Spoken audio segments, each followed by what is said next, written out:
Hello and welcome to my channel Making Crafts. Today I'm using the Not Too Shabby February subscription box to show you how I use stamps, 3 ways I use stamps in a junk journal. I just want to quickly show you what all comes in the February subscription box. So you have the die cuts, you also have 2 6x6 paper pads, and each paper pad comes with 24 double-sided pages or paper. You have a stencil, and then you have 2 stamp sets, and that was in the February subscription box. Each month I think the box is a little different, but you get about the same thing. So today I'm going to be using this little bunny stamp, and as you can see, I've really stained my bunny stamp up playing with it, and I left distressed ink on it overnight, and so it is very stained. I cleaned it, but that's as clean as I can get it. And so today I'm also going to be using some of the papers from the kit to create these. So I'm going to start out first by stamping the bunny, and this bunny is fairly large. So I'm going to use my ground espresso, and I'm just going to apply it to the stamp and then stamp it onto some ivory cardstock. And I find that using this stamping press, I think the name of it, I'm not really sure exact name, I find that if I use this, it's easier for me to stamp larger images. Also, it keeps it so that you can stamp it multiple times, and I did stamp this one about 3 times to get a crisp image. So now I'm just going to go back and I'm going to stamp the bunny in black onto some white cardstock. So I'm going ahead and get all my bunnies stamped up before I get started. Now I've gone ahead and colored in the bunnies using my alcohol markers, and then this one I have just inked around the edges to match the flowers, and I've also added some glitter to the flowers, and that is Nouveau glitter drops. I've also, for this one, it was stamped on the ivory. I've torn around the edges, and then I've just distressed it and inked it up with the ground espresso. And then this one is just on the ivory. So I'm just going for a vintage feel on the bunnies that I stamped with the ground espresso and onto the ivory paper. So I'm just inking around the edges. And then I'm also going to ink the cardstock from the kit. And this is from the Spring is Here paper pack. And I'm going to ink around the edges on it using the ground espresso as well. And this gives it more of an old vintage look. This paper is beautiful, but for this project I was trying to make it more vintagey so that it would go with a junk journal that I want to create. I'm also using the white cardstock with the Cedar Black Memento ink, and these I've added the glitter to, and I'm using the pink paper, and so I'm just going to add a border around the bunny as well as the pink cardstock, and that just kind of fills in the white edges where I cut the paper. And so this one I wanted to show you that you can use it in more of a spring journal, that you're not going for a vintage feel. If you're going for a retro feel, or if you're just going for a shabby chic feel, then you can also use this bunny this way. You don't have to make him vintage. But when I saw this bunny, I really imagined a shabby chic vintage bunny in a journal, and I thought it'd be very cute. But I wanted to show you different ways that you could create these journaling cards depending on what journal you were making. And so this bunny has inspired me to make a spring journal. And so this project, the first project is very simple. You're just stamping the bunny and adding him to the cardstock, and you're making either the pockets, the journaling cards, or flip outs, or just decoration for your cover.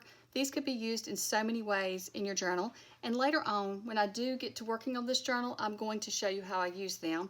It won't be today, but in a few weeks, hopefully I will have the journal ready to show you, and I can show you how I'm using them. For today, I just wanted to show you 3 ways that I'm using this stamp set in my journal. So I really love how these 3 turned out, and I have an extra one here that I did not back with any cardstock, and when I create my journal, I will figure out how I'm going to use him in the journal. So for our next project, we're going to take the Bloom stamp from this set, and I'm just going to stamp it with the ground espresso onto some ivory cardstock. And I'm just going to stamp a few on this cardstock, and then I will go through and cut them out. I've also decided that I think Bloom would look really cute added to this journaling card, so I'm just going to stamp it at the very bottom of the journaling card right below the rabbit, because I think it fits perfectly right there. So now I'm going to go back and finish stamping the Bloom, and I'm going to stamp 3 of them on this piece of cardstock. So now I'm just going to cut this strip down into 3 rectangles with the Bloom on it. So I took the little flowers from the stamp set and I stamped them onto some cardstock, and then I went ahead and colored them all in at once, and then I started fussy cutting them. And so now I'm going to add these flowers to the little bloom tags. And I'm also going to ink these as well, since I am going for the vintage feel on these. So when I was stamping all of the flowers, I also stamped the larger flower.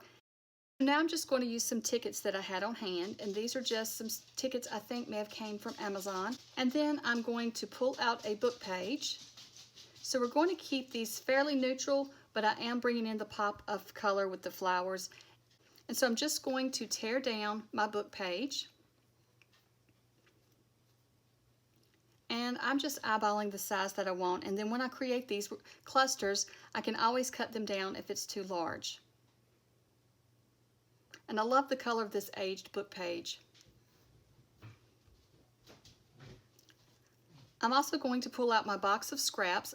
I have a box full of lace scraps and doily scraps and fabric scraps and ribbon scraps, and so I'm just going to pull those out and start laying them out onto the book page to create my clusters.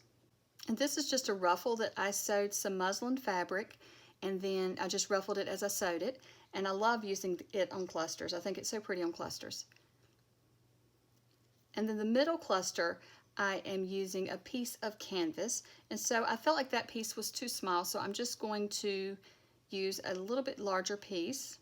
And I love using canvas as well because I love how the edges fray. I'm also just going to pull out some scrap pieces of lace and add those to these as well. And I'm kind of creating each one the same, but with different bits. So they have the same process with just different bits of fabric. And this one I'm actually using the same lace on all three, since I had 3 large pieces of scrap of this lace. So then I'm just going to add a ticket to each one. And then I'm going to add the bloom that we stamped to each one as well. And then to a couple of them, I'm going to add the little purple flowers. So here's a scrap piece of paper left over from where we made the journaling cards, and so I'd like to add it to at least one of the clusters. So I'm going to just tear it down so that I have some torn edges sticking out from my cluster. And I am going to ink the torn edges. So once I have everything layered up like I like it, then I'm just going to use some Fabri-Tac to glue everything down. And I'm going to use Fabri-Tac since I'm using the fabric and the lace and things like that. Fabri-Tac seems to hold better than other glues, so I'm just going to use it for the whole cluster.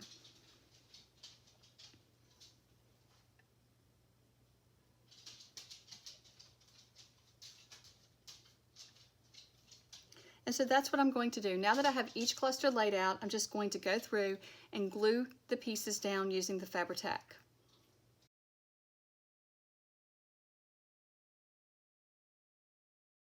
So for this one, I've decided I don't want to add a flower. I want some of them to be different from the rest. So I'm just going to leave the flower off. So I'm just going to cut this one down to be a little shorter. And these clusters will make great tabs on the edge of pages, or you can add these to pockets to decorate them up. You can use these in so many different ways in your journal. So they're a great way to embellish your journal. So now for our next project, it's another simple project, but a fun way to use stamps in your journals.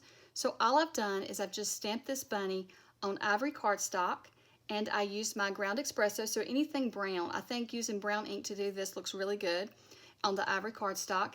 And then I'm just going back and inking around the edges. These make great journaling cards, and they're kind of like tags, a good way to add a journaling space to your journal because the back side has a lot of room for journaling and it's just plain ivory paper. And so I'm going to pull more pieces from the stamp set and do the same thing. So I'm going to take the large flower and I'm just going to stamp it onto the ivory cardstock. And then I'm going to stamp the word bloom from the set as well. And I think this bloom is very pretty. I think it will look good in the journals. And then I'm just going to trim it down and I'm going to round the edges on it as well.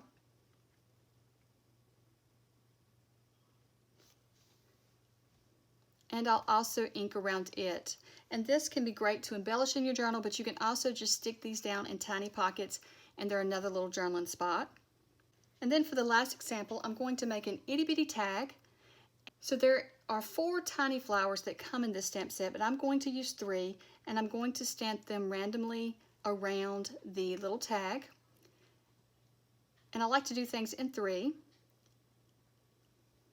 So in the stamp set, there is the Sentiment Spring Wishes. So I am just going to get ink on the spring.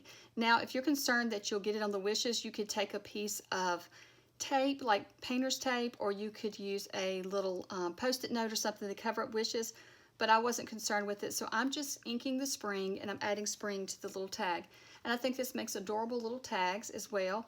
And so these 3 examples, I'm just showing you, I didn't make a lot of each one, I just wanted you to see with one stamp set all the options you have for your journal. And so I did want to show you one that wasn't vintage, but the rest do have a more vintage feel to them because I tend to make more vintage journals. I did want you to see the option that you don't have to go vintage with these. Well, I hope that you have enjoyed seeing 3 ways that I use stamps in my journal, and there's lots more that I could share with you, and I may come back and do a few more later on. But I thought this would be just a fun way to show you how you could add to your Easter or spring journal. Well, thank you so much for watching, and I hope that you have a wonderful day. Bye.